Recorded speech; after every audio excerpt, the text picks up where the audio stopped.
यार एक चीज़ जो मैं हमेशा से कहता है, वो आप चाहे उससे इत्तेफाक करेंगे या नहीं, वो एक चीज़ के आप क्रिकेट को क्रिकेटर्स के हवाले कर दो तो बेहतर होगा, या फिर कोई ऐसा बंदा जो विलिंग हो उस पोजीशन के लिए, वो जानता हो कि how to run it.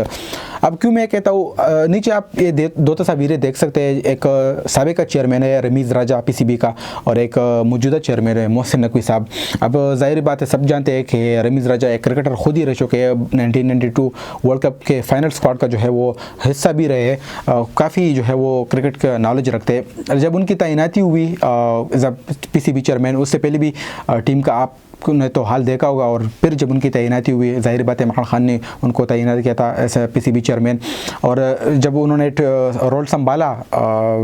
As a chairman PCB का, तो उन्होंने काफ़ी इस तरह के इकदाम उठाए जिससे जो है वो क्रिकेट बेहतर हुई। डायरेक्टली तो ज़ाहिर बात है उसका कोई रोल नहीं होता सिलेक्शन कमेटी में या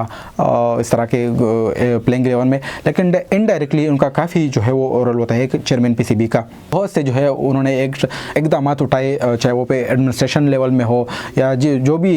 जिस पोजीशन पे भी हो, जो इनडायरेक्टली जो है वो मुतासिर हुए, ग्राउंड पे जो है वो जो टीम की परफॉर्मेंस थी उन पर असरअंदाज हुई, और हमने देखा कि काफ़ी जो है वो टीम की परफॉर्मेंस बेहतर हुई थी। थोड़ा मैं अगर आपको साथ शेयर भी करूँ कि ट्रेनर में जो टीम की परफॉर्मेंस थी, रमीज़ राजा जब के नीचे जब वो पीसीबी चेयरमैन थे, तो 2 सेमीफाइनल जो है वो हमने खेले, एक फ़ाइनल खेला। वनडे रैंकिंग में 1992 के बाद पहली दफ़ा जो है वो हम नंबर 1 बने। टेस्ट रैंकिंग में 5 पोजीशन पर पहुँचे, और T20 रैंकिंग में जो है वो 4 और 3 के दरमियान जो है हम ऊपर नीचे होते थे।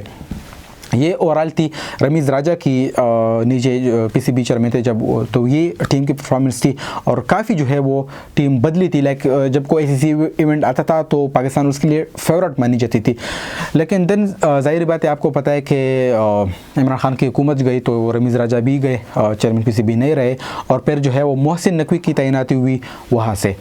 कहाँ से ये आप सब जानते हैं, लेकिन फिर उसके बाद जो है वो ज़ाहिर बात है कि पॉलिटिकली इस तरह की जो है वो तैनातियाँ होती है पाकिस्तान में, चाहे वो पे जो इदारा भी हो, पीसीबी हो या जो भी इदारा हो।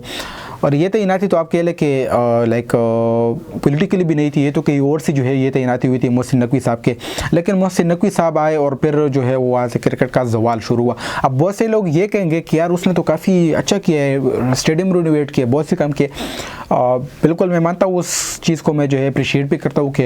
जब वो चेयरमैन पीसीबी आए तो एक बात पे भी काफ़ी वो अपने पोजीशन पे खड़े थे कि यहाँ पे चैंपियन ट्रॉफी होगी, डिस्पाइट ये कि वो फिर एक इंडिया ने नहीं, और इंडिया के मैचेस जो है वो दुबई में हुए। लेकिन इसके अलावा भी स्टेडियम की रिनोवेशन जो है वो काफ़ी अच्छी की उन्होंने, वो काफ़ी जल्दी से भी की। लेकिन अगर मैं ये कहूँ कि ये काम जो मोहसिन नकवी साहब ने अभी तक किया, ये एक कंस्ट्रक्शन कंपनी के मालिक को दूँ तो वो तब भी वो जो है वो कर लेंगे, आपको स्टेडियम रिनोवेट करके दे देंगे। पीसीबी चेयरमैन का जो मेन रोल होता है वो क्रिकेट को बेहतर बनाने के लिए, डायरेक्टली नहीं इनडायरेक्टली इस तरह के इकदाम जो है वो उठाते हैं, चाहे वो एडमिनिस्ट्रेशन में हो या फिर सिलेक्शन कमेटी हो, कोचेज़ हो की तैनाती हो, इस तरह के इनडायरेक्टली कुछ इकदाम होते हैं जिससे जो है वो ग्राउंड पे आपकी क्रिकेट बेहतर हो सकती है। लेकिन शायद मैं ये अगर कह लूँ कि मोहसिन नकवी साहब ने ना सिर्फ ये इकदाम उठाए बल्कि वो विलिंग ही नहीं थे, वो जानते ही नहीं। अब मोहसिन नकवी को क्या पता, उन्हें अलिफ से बे का भी पता नहीं है क्रिकेट का, वो आपके क्रिकेट को जो है वो रन कर रहा है। और कल जब इंडिया के साथ हमारा मैच था वो हम हारे, तो बहुत से लोग ये कह रहे थे कि यार रिजवान की गलती है, फलाह की गलती है, फलाह की गलती है। ठीक है, वो भी गलतियाँ हैं, वो भी जो है वो अपनी पोजीशन पे, लेकिन कई ऐसे रीजंस थे जो इन्होंने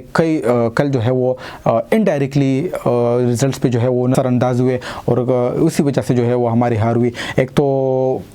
वही बात करना कि एडमिनिस्ट्रेशन लेवल पे कल मैं वो पे सोशल मीडिया पे जो है एक पोस्ट देख रहा था, पोस्ट नहीं, एक जर्नलिस्ट को जो है वो सुन रहा था, तो वो ये कह रहा था कि हसन चीमा साहब जो है वो एक फुटबॉलर थे, और फिर जो है इस्लामाबाद यूनाइटेड के एडमिनिस्ट्रेशन में उनको एक रोल मिला, और इस्लामाबाद यूनाइटेड के एडमिनिस्ट्रेशन के बाद जो है वो कौमी टीम की सिलेक्शन कमेटी के मेंबर है। अब आप ही कह लें कि एक बंदा जो क्रिकेट का कुछ जानते ही ना होगा, जो है वो फुटबॉलर रह चुका हो और फिर जो है वो एडमिनिस्ट्रेशन में उन्होंने काम किया और फिर जो है वो आके मेन टीम का सिलेक्शन कमेटी का मेंबर बन जाए, तो आप खुद ही कह लें कि उस टीम का क्या हाल होगा। उसका यही हाल होना है। फिर जो जानता ही नहीं वो कि यार कौन सी टीम सेलेक्ट करना है, कौन सा प्लेयर सेलेक्ट करना है, कौन सी कम्बिनेशन बनाना है, वो ही बंदा आपकी क्रिकेट को जो है वो रन कर रहा है, तो फिर तो यही रिजल्ट्स आने हैं।